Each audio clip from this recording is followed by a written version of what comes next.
This is a Sandler training audiobook produced and distributed by Gildan Media, a division of Recorded Books, in partnership with Sandler Training. Asking Questions the Sandler Way, or Good Question, Why Do You Ask? By Antonio Garrido. Foreword by David Mattson. Narrated by Bruce Mann. We hope you enjoy this program. Note: because the English language lacks a generic singular pronoun that indicates both genders, we have used the masculine pronouns for the sake of style, readability, and brevity. This material applies to both men and women. Foreword. David Sandler, the founder of Sandler Training and the creator of the Sandler selling system, recognized the transformative power of questions. He insisted on a professional salesperson's duty to pose good questions during the sales process, especially at those moments early in the relationship when the buyers felt most entitled to redirect conversations with questions of their own. Sandler rejected the free consulting approach to sales that doles out seemingly endless helpings of complimentary advice, insight, and experience. He challenged salespeople to spend a lot less time answering questions and a lot more time posing them. He insisted on a salesperson's right to reverse a question from a prospective buyer by answering a question with a question. This kind of selling takes practice. For most of us, it doesn't come intuitively because we've spent so much time in a sales process in which the buyer is in control and calls the shots. Now comes Antonio Garrido's book, Asking Questions the Sandler Way. It's an invaluable, detailed, and consistently engaging elucidation of what remains, for most salespeople, a revolutionary new idea. As a professional, you have the right and the responsibility to take control of the sales discussion by asking good questions. You do. If you're willing to accept that premise and take action on it, the book you're reading right now can open an exciting new chapter in your career as a professional salesperson. David H. Mattson, President/CEO, Sandler Training. Introduction. When does the sales process really begin? Some say that sales starts at the very first hello. Everything before that first critical opening word, these people say, is marketing. Everything after that is sales.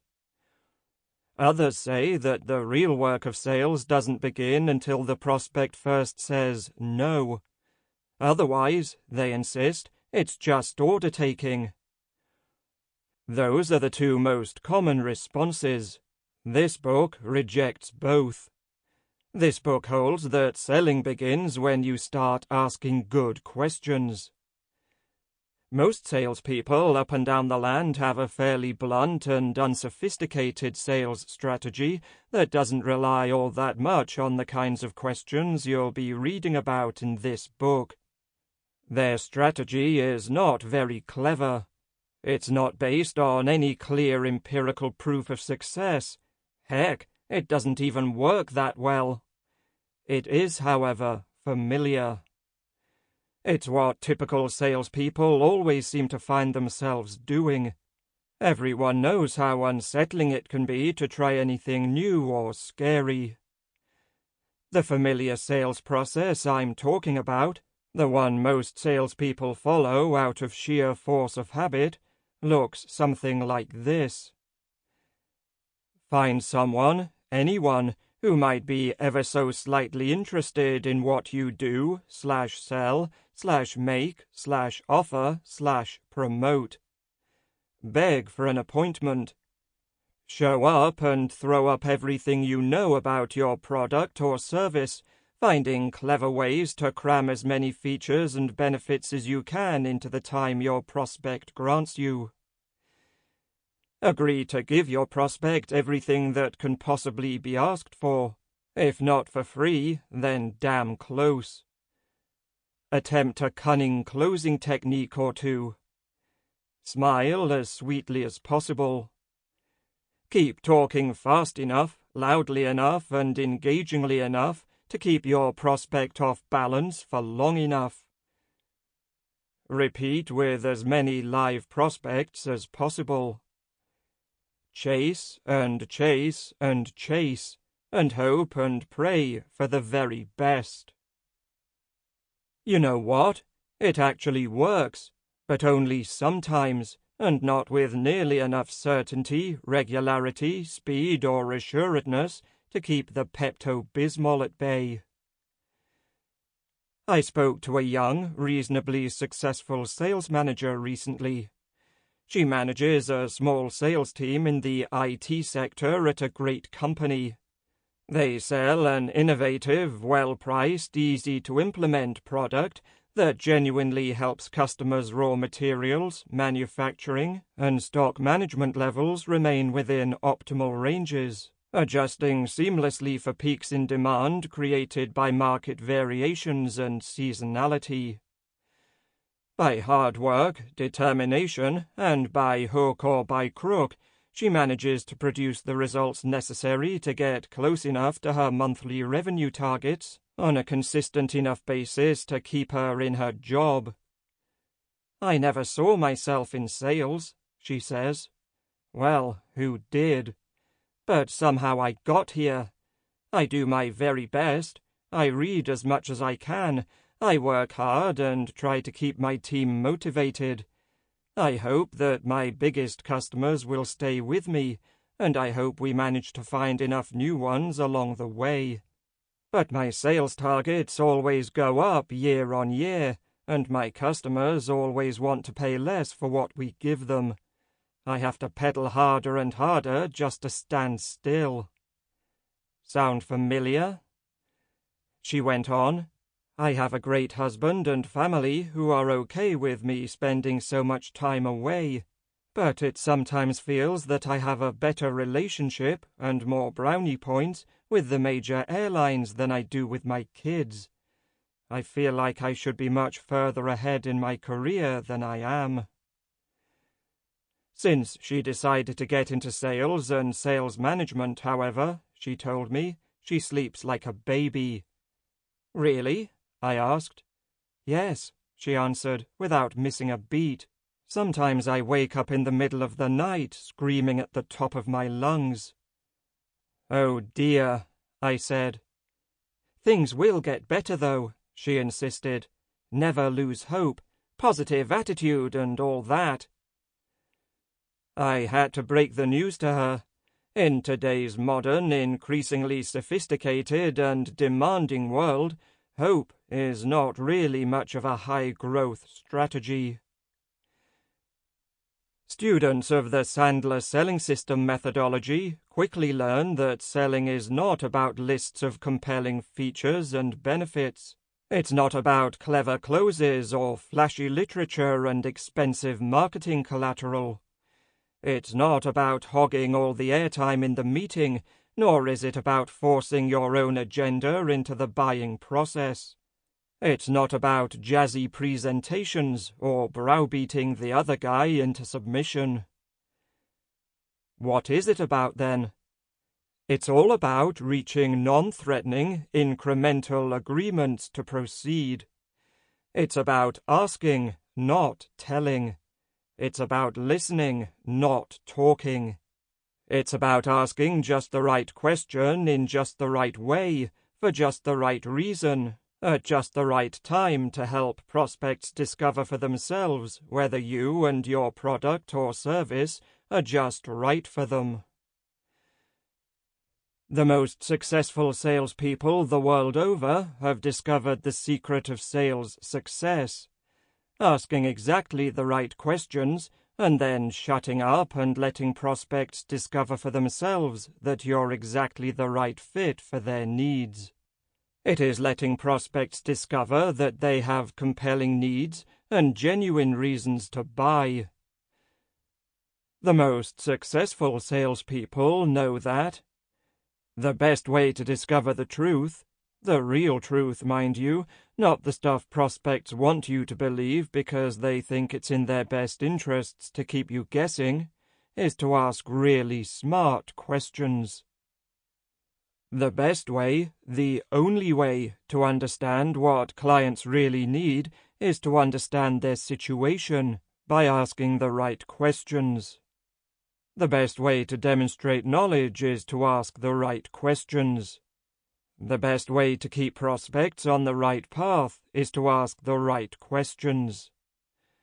The best way to reduce waste, increase efficiency and effectiveness, and identify exactly the right solution for everybody's needs is, you guessed it, to ask the right questions. This is why this book will come in handy. Perhaps you're wondering, why don't salespeople do this naturally? Why don't salespeople instinctively ask the right sorts of questions at the right times, in such a way as to encourage the prospect to do the right thing, namely, tell the whole truth, and honestly assess whether it makes sense to buy or invest in the particular products, services, or partnerships? There is indeed a worldwide buyer-seller disconnect. The reason it exists is that salespeople don't naturally ask the right questions. The main reason for this is that people are programmed and conditioned from childhood not to ask too many questions. Quite the contrary, people are programmed to answer questions. At school, children are rewarded for giving good, i.e., accurate, school board-approved answers. They aren't usually rewarded for asking good, probing questions that explore the assumptions of others. In fact, a lot of us were reprimanded for doing just that. Most of us are all too familiar with the why game that young children adopt at around 2 or 3 or 4 years old. It sounds something like this. Why is the sky blue? Why do we get old? Why do I have to eat spinach? And so on. Eventually, some exhausted grown-up gives a variation on this answer. Look, I don't know. Just because. Stop asking so many questions. Go to your room and play. Eventually, we learn to stop asking. On top of this, people are culturally encouraged to get along, to ingratiate, to integrate, to blend in. No one wants to appear different. People are pressured to conform, to avoid rocking the boat. If you don't believe this, think about what happens to kids in kindergarten or first grade who don't do what they're expected to do in class. Yes, it's a short visit to the naughty corner, again. What's more, it's stamped on human DNA not to take risks, not to stick our heads out of the entrance to the cave or above the parapet. There is an evolutionary component to this. The animal that strays too far from the safety of the pack gets singled out, leapt upon, and devoured in a particularly nasty, colourful, and sharp-toothed way. Individuals with genes that say, "Go on, give it a try, what's the worst that can happen?" somehow found themselves on the dinner menu, and not able, obviously, to pass on their risk-taking genes to the next generation. Sometimes survival of the fittest is simply a matter of doing what everyone else is doing. But, and this is key, doing what everyone else is doing is not the recipe for survival among successful salespeople. In search of the right questions. This book is about asking the right questions so that both the seller and the buyer discover the right solution as efficiently and as effectively as possible. even if they discover that the right solution right now is for the prospect to buy from the competition. "What?" I hear you cry. "Sacrilege! This can't be!" Sorry, it's sad, but true. This book is not about looking, sounding, or thinking like the average salesperson. It's about keeping barriers down and communication lines open. It's about getting to the right solution faster, more efficiently, more smoothly, and less painfully. It's about asking the right questions in the right way, at the right time, for the right reason. It's about asking questions the Sandler way. Whether you're making millions or you find that there's just too much week left at the end of your paycheck, this book is for you. My aim is to teach you the theory, the practical skills, the confidence, and the specific applications necessary to know exactly what to ask, along with when, how, and why. My aim is to make you much more successful than you have ever been. The key to successful questioning skills, you will find, lies not in simply preparing a list of a few hundred clever questions, learning them by rote, and trotting out the exact right question at just the right time. No, the key lies in getting your mind right, your beliefs right, your attitudes right, your habits right, and your understanding right, and this book will help with these things.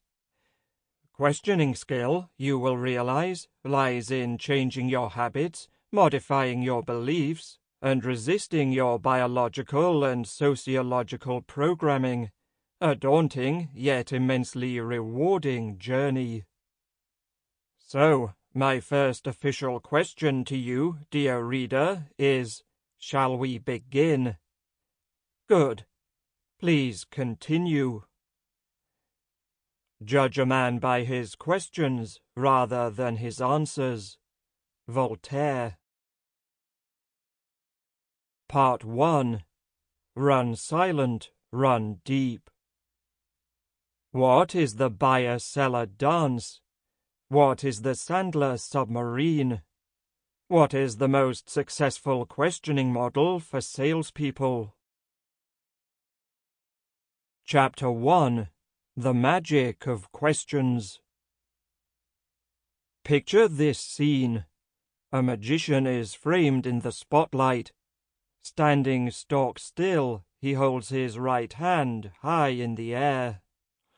In a display of incredible prowess and skill born of countless hours of diligent practice, he shuffles a pack of cards with a single gloved hand. His fingers are almost invisible with the speed and dexterity of the routine. Every eye in the house is opened wide and locked on the pack bathed in the spotlight. Every mouth hangs open in amazement and wonder. Ooh! However, his left hand, the one tucked just behind his lapel, is where the real action is taking place. That's where your card is, by the way, not in the pack high in the air that transfixes everyone else. Magicians rely on audiences falling prey to that kind of misdirection, and that's okay. That's what the show is all about, after all. It's the I'm cleverer than you hour. For the purposes of entertainment, audiences allow themselves to be fooled. Or, perhaps for the purposes of discovery, audiences will try to figure out what's going on. How did he swallow the card, or catch the knife, or predict the name of that young lady's grandmother? Either way, audiences accept it all with good grace. That's the complicit part of the performance. However, when prospects and clients play the I'm cleverer than you game with salespeople, or worse, when salespeople try to play the I'm cleverer than you game with prospects, unintentionally or otherwise, very unhelpful things begin to unfold. Prospects, like magicians on the stage, will often intentionally withhold important information. They will misdirect. They will ask smokescreen questions and provide you with evasive answers or half-truths intended to keep you off balance and keep your eyes and attention looking in entirely the wrong direction. What's really going on? Salespeople need to first recognize that not every word, every statement, every nuance, or every suggestion that prospects make is intended to help them fully understand the situation. Just like the magician on stage, some of what you see and hear in a sales call is deliberately intended to misdirect. Salespeople need to try to decode what is being said or not said. They need to try to peer behind the curtain, through the dry ice smoke, and behind the mirror. They need to decipher what's really going on, and not let themselves become distracted by the gloved hand in the spotlight. They need to keep the conversation focused and on topic. When prospects ask you a question, or use wishy-washy words, try to mislead you, or use smokescreen tactics, wouldn't it be nice if you knew for sure what the true intention behind it was? David Sandler developed a tool to help the salesperson accomplish exactly this. It's called reversing. For now, all I want you to notice is that often prospects will make statements which, when you dig a little below the surface, can be interpreted in a number of different ways. For instance, when a prospect says, "We've been working with XYZ company since my parents started the business nearly 50 years ago," does that statement mean, "I'm looking for a brand new solution. I'm never going to change such a long-standing family tradition. I'm glad you came along. I didn't know there were any alternatives." Well, you have two options when it comes to deciphering what's behind the prospect's statement. Either take yourself hence to a cave perilously high in the misty mountains, clothe yourself only in rags, and, sleeping on hay, fast for 40 days and nights. Meditate 18 hours a day to properly attune yourself to the psychic ether and divine what the prospect might have meant by slaughtering a chicken and watching how the smoke from its charred feathers swirls in the moonlight at the stroke of midnight on the eve of the summer solstice. Or ask. I have always plumped for the second option. I'm not good with heights, and sleeping on hay gives me a nasty rash. Interpreting a statement as a question and then attempting to answer it, even though you don't know what was behind it all, is a mistake, often a fatal one. Never answer an unasked question. That's Sandler rule number 5 of 49, if you're keeping score at home. Before responding appropriately to prospects' statements, and remember, sometimes the best response is merely a nod, a smile, or a shrug. Sometimes the statement made is merely a statement and doesn't require a response. You must first discover the intent of the statement. You do this by asking, "You are telling me that because..." Okay, but that means what? And? Such as? Those are reverses, by the way. You're going to be learning a lot about reverses later on in the book. Let's see how this approach could help you deal with the example. We've been working with XYZ company since my parents started the business 50 years ago. Okay, I understand. You're telling me that because... Well, I'm running things now, and I think it's maybe time for a change. We have to move with the times, after all. Nice. Not a single decapitated chicken, nor trip to the chemist for some ointment for that bothersome rash. But keep going, it's not quite over yet. Makes sense. But tell me, what does move with the times mean in your view? By adopting this simple yet powerful technique to explore what the prospect is truly saying, feeling, or meaning, the salesperson ensures that real roadblocks are uncovered. At the same time, the salesperson is not jumping to any erroneous conclusions. All too often, salespeople make mountains out of molehills. This is because they don't bother to figure out the underlying meaning of utterances that were, after all, just statements. Does the prospect deserve your time and attention?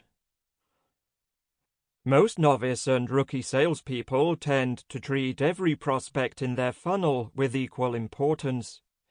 Or, if they do try to decide that some deserve more attention than others, they tend to choose the most lucrative opportunities to invest most of their time and effort and energy. I suppose that seems natural and obvious. However, the truth is that the more effort you put into qualifying an opportunity, the more quickly you can develop and close it, or elect to discount it, of course. Often, salespeople spend way too much time pursuing particular opportunities merely based on a hunch, rather than having objectively identified and prioritized its value. The first in, first out method is hugely inefficient. So too is the biggest first, especially when neither of these methods are measured against the correct qualification criteria that you set. Note, you, not the prospect. According to Sandler, your qualification criteria should be stringent and should include 3 key gates. Pain.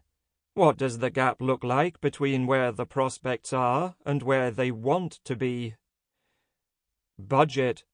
Are the prospects willing and able to commit time, resources, energy, money, people, etc. to have that gap closed? Decision. Do you know who from both sides needs to be involved in the decision-making process? Where they are, when the decision will be made, and why it has to be that way? Time and again, salespeople invest the time, the money, the effort, and the distraction of putting together a whiz-bang presentation to deliver to people who, in the final analysis, should not have even been on the salesperson's radar. Why not? They were not genuine prospects. The salespeople did not properly qualify the opportunity against these 3 key criteria. Without having a detailed understanding of these 3 elements, it is impossible to predict which opportunities you should be working on first, which you are the best fit for, or which have the greatest possibility of success. So ask. What's the alternative? Guessing? No. Seriously, ask. Pain. Where's the gap?